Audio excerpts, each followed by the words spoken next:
मित्रों, धार्मिक मान्यताओं के अनुसार बुढ़ापे में संतान का साथ मिलना या छूट जाना केवल भाग्य नहीं होता, बल्कि हमारे कर्मों, संस्कारों और व्यवहार का परिणाम भी माना जाता है। आज की कहानी अंत तक अवश्य सुनिए। कहानी की शुरुआत होती है एक गांव में। राम स्वरूप नाम का व्यक्ति रहता था। बहुत मेहनती था, ईमानदार था।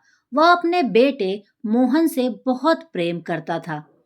बेटे की छोटी सी खुशी के लिए वह अपनी बड़ी से बड़ी इच्छा छोड़ देता।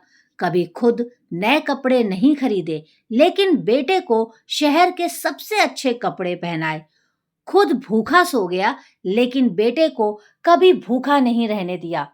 समय बीतता गया। मोहन पढ़ लिख कर बड़ा अधिकारी बन गया। शहर में बड़ा घर, महंगी गाड़ी, नाम, सम्मान, सब कुछ मिल गया। लेकिन धीरे धीरे उसे अपने बूढ़े माता पिता बोझ लगने लगे। फोन कम आने लगे, मुलाकातें बंद ही हो गईं। और एक दिन उसने पिता से कहा, पिताजी, गांव में ही रहिए, शहर की जिंदगी आपके बस की नहीं है। ये शब्द सुनकर रामस्वरूप मुस्कुरा तो दिए, लेकिन भीतर से पूरी तरह से टूट गए। पहला रहस्य जानते हैं। धर्म कहता है, जब घर में माता पिता की सेवा कम होने लगती है, तब उस घर में बरकत भी धीरे धीरे कम होने लगती है, क्योंकि माता पिता को जीवित देवता माना गया है। जिस घर में उनका अपमान होता है, वहां सुख अधिक दिनों तक टिकता नहीं है। लेकिन यह कहानी यहीं खत्म नहीं होती। कुछ महीनों बाद मोहन के व्यापार में अचानक घाटा आने लगा। घर में कलह बढ़ गई। बच्चे उसकी बात नहीं मानते थे। पत्नी भी हर छोटी बात पर झगड़ने लगी। एक दिन परेशान होकर वह गांव पहुंचा। पिता उसी पुराने दरवाजे पर बैठे थे। उसे देखकर मुस्कुराए। बेटे ने पूछा, पिताजी, मेरे साथ ऐसा क्यों हो रहा है? पिता ने केवल एक वाक्य कहा, बेटा, जैसा पेड़ बोगे वैसी ही छाया मिलेगी। मोहन समझ नहीं पाया। दूसरा रहस्य। एक संत गांव आए।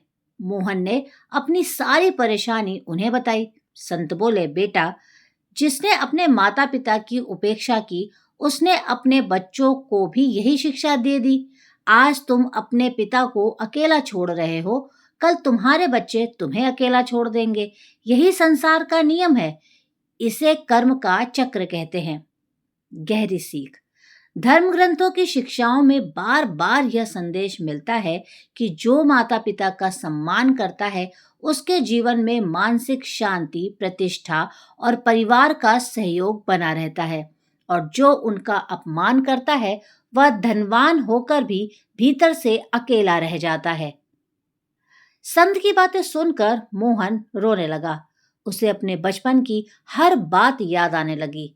कैसे पिता ने बारिश में भीगकर उसे स्कूल पहुंचाया था, कैसे माँ ने अपनी दवा छोड़कर उसकी फीस भरी थी, कैसे दोनों ने अपनी इच्छाओं का बलिदान दिया था। उस दिन पहली बार उसे एहसास हुआ, जिसे वह बोझ समझ रहा था, वही उसकी असली दौलत थे। मोहन अपने पिता के चरणों में गिर पड़ा। कहने लगा, पिताजी, मुझे माफ कर दीजिए। रामस्वरूप ने उसे उठाया, गले लगाया और बोले, बेटा, माँ बाप का दिल भगवान ने ऐसा बनाया है, यह जल्दी टूट जाता है, लेकिन माफ उससे भी जल्दी कर देता है। सबसे बड़ा रहस्य क्या है? दोस्तों, अगर आपको ये कहानी अच्छी लग रही हो, तो वीडियो को लाइक करिए और चैनल को सब्सक्राइब जल्दी से कर लीजिए और कमेंट में हर हर महादेव जरूर लिखिए। लेकिन मित्रों, एक बार ऐसा नहीं है, यानी कि हर बार ऐसा नहीं होता। कई बार माता पिता ने अपना पूरा ध्यान दिया होता है, फिर भी संतान साथ छोड़ देती है। ऐसा क्यों? धार्मिक मान्यताओं के अनुसार इसके कई कारण बताए गए हैं। जैसे पिछले कर्मों का प्रभाव, आधुनिक जीवन की भागदौड़, बचपन से संस्कारों की कमी, केवल धन को महत्व देना, परिवार में संवाद का समाप्त हो जाना।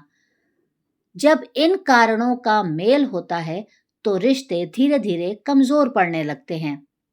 यदि आपके माता पिता जीवित हैं, तो आज ही उनके पास बैठिए, उनसे दो मीठे शब्द बोलिए, उनका हाथ पकड़िए, क्योंकि जिस दिन वे इस दुनिया से चले जाएंगे उस दिन लाखों रुपए भी आपको उनके आशीर्वाद की कमी पूरी नहीं कर पाएंगे। याद रखिए, धन कमाने के हजार अवसर मिल जाएंगे, लेकिन माता पिता के साथ बिताने का समय कभी वापस नहीं आएगा। अगर इस कहानी ने आपके दिल को छू लिया तो वीडियो को लाइक करें, चैनल धर्म और ज्ञान को सब्सक्राइब कर लें और कमेंट में ज़रूर लिखें, माता पिता का सम्मान ही सबसे बड़ा धर्म है। फिर मिलेंगे एक नई रहस्यमयी ज्ञानवर्धक और प्रेरणादायक कहानी में या वीडियो में। तब तक के लिए जय श्री कृष्ण।